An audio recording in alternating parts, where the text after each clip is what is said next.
Assalamualaikum warahmatullahi wabarakatuh. Perkenalkan, nama saya Fazar Rahman dari Prodi Manajemen dengan NIM 2502010211150. Baik, saya akan mempresentasikan tugas mata kuliah Organizational Behavior karena saya tidak dapat berhalangan di tugas Vekon kemarin. Baik, saya akan menjelaskan studi kasusnya mengenai konflik dan politik organisasi di PT Tokopedia pasca akuisisi TikTok. Yang pertama adalah latar belakang. ByteDance atau induk TikTok mengakuisisi 7,1% saham PT Tokopedia pada Goto. Agar TikTok Shop dapat kembali beroperasi di Indonesia sesuai regulasi sosial e-commerce, Goto tersisa sebagai pemegang saham minoritas atau 24,99% dan menyerahkan sepenuhnya keputusan rektorisasi kepada manajemen TikTok. Selanjutnya, gelombang rektorisasi. Pada bulan Januari 2024, akuisisi 75,1% saham Tokopedia oleh ByteDance rampung. Selanjutnya, pada bulan Juni 2024, PHK gelombang pertama kurang lebih 450 karyawan atau 9% tenaga kerja untuk efisiensi pasca manajer.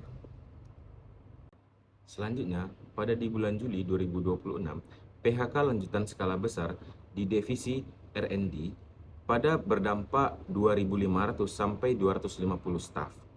Selanjutnya, pada di bulan Juli 2026, isu PHK massal viral di medsos sebelum klarifikasi resmi perusahaan.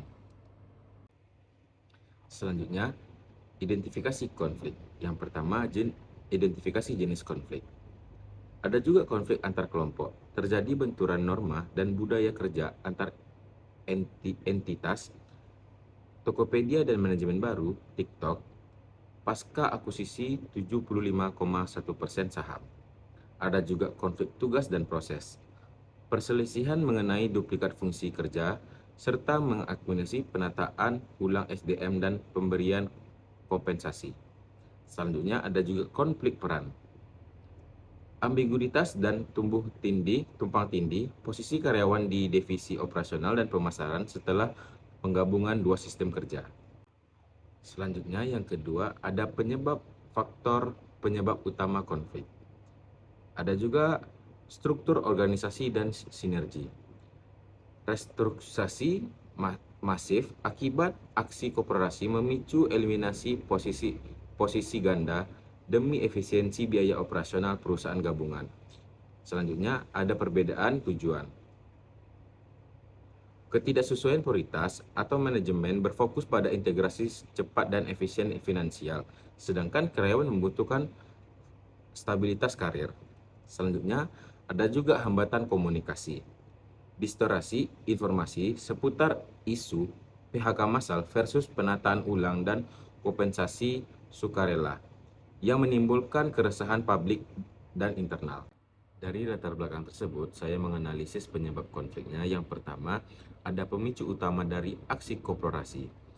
Akar permasalahan berasal dari akuisisi 75,1% saham Tokopedia oleh ByteDance atau TikTok yang menuntut penggabungan dua raksasa bisnis e-commerce. Yang kedua, eliminasi duplikasi fungsi kerja. Penataan ulang 200 karyawan terjadi akibat konsolidasi fungsi kerja ganda demi mencapai efisiensi operasional.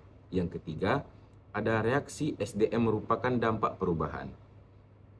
Keresahan dan kecemasan karyawan adalah gejala atau akibat dari perubahan sistematik dan reorganisasi, bukan pemicu utama timbulnya konflik. Baik, dimensi konflik oleh faktor organisasi, redundansi atau efisiensi skala ekonomi. Penggabungan dua entisasi besar menciptakan posisi ganda pada divisi logistik, pemasaran, dan dua tim lapangan sehingga penataan ulang posisi menjadi keharusan bisnis. Selanjutnya, ada juga pengintegrasian sistem dan tata kelola. Adanya transisi kepemimpinan dari manajemen Tokopedia ke manajemen ByteDance memicu perubahan mekanisme kerja, jalur pelapor, dan standar KPI baru. Selanjutnya ada juga penyelarasan visi dan prioritas bisnis. Ketegangan timbul akibat perbedaan prioritas. Manajemen berfokus pada integrasi cepat dan regularisasi biaya, sedangkan karyawan membutuhkan kapasitas status kerja. Selanjutnya, ada analisis politik organisasi. Yang pertama, ada pergeseran kekuasaan dan perebutan wilayah. Masuknya TikTok memindahkan kendali keputusan ke manajemen baru. Hal ini memicu persaingan antar manajer untuk mempertahankan divisi mereka dari pemangkasan. Yang kedua, ada pengendalian informasi dan analisis publik. Manajemen membatasi informasi dan memilih narasi penataan organisasi untuk membantah isu PHK massal. Taktik ini digunakan untuk meredam kepanikan dan menjaga citra perusahaan. Yang ketiga ada polarisasi faksi. Munculnya kubu orang lama atau Tokopedia versus orang baru atau TikTok, karyawan merespon ketidakpastian dengan mencari amankan posisi dan membangun koalisi dan pemimpin baru. Selanjutnya, dampak terhadap organisasi. Yang pertama, dampak finansial.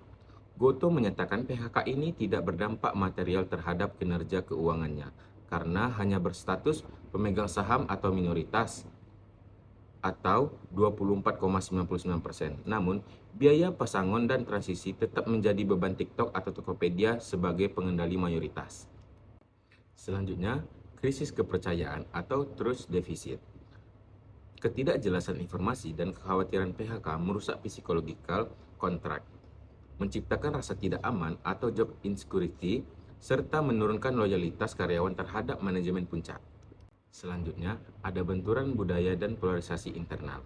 Terjadinya gesekan antar kubu orang lama atau budaya Tokopedia dan orang baru atau budaya TikTok yang memperlambat integrasi tim dan menghambat kolaborasi lintas divisi. Selanjutnya, alternatif penyelesaian konflik. Yang pertama, penyelesaian kolaboratif. Strategi ini menyatukan tim lama dan tim baru, merumuskan proses bisnis bersama, memfokuskan energi pada pencapaian tujuan bersama dibandingkan perebutan pengaruh kekuasaan. Yang kedua, penyelesaian kompromi.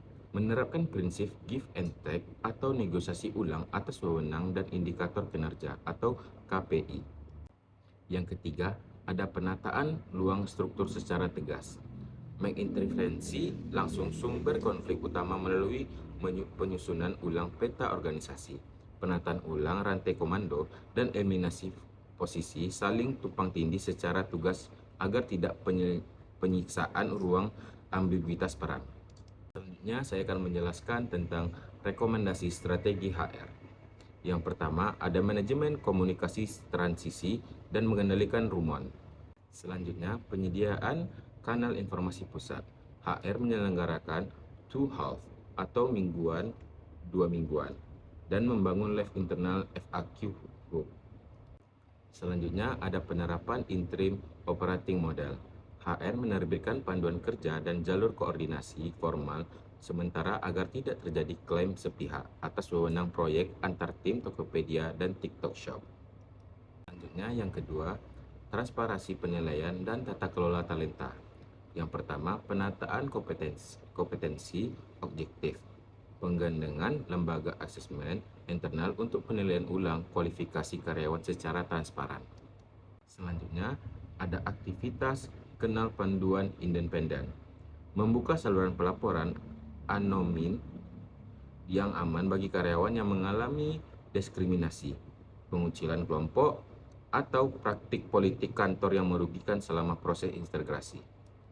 Baik, sekian presentasi dari saya, lebih kurang mohon maaf. Assalamualaikum warahmatullahi wabarakatuh.